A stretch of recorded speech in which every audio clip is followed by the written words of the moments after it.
Welcome to Solvetic, your channel to always learn technology easily. Below in the description, you will find useful links we used in this video.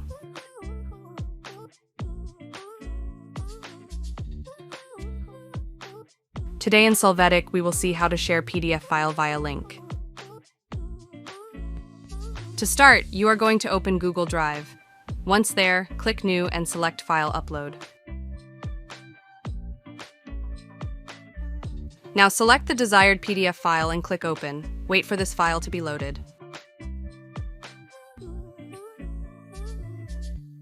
You are going to refresh the page to see the file. After that, right-click on the PDF and select Share. Again, choose Share.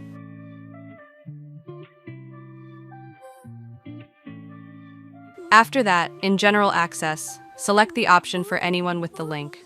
After this, define the permission type for that user.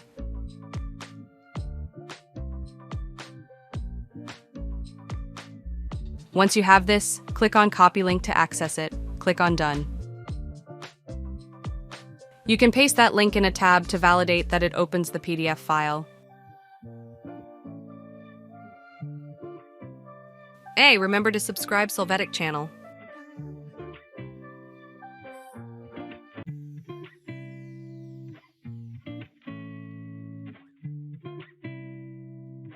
We hope it has been helpful for you. Here are links to watch more videos of your interest and subscribe to the Solvetic channel. Thank you.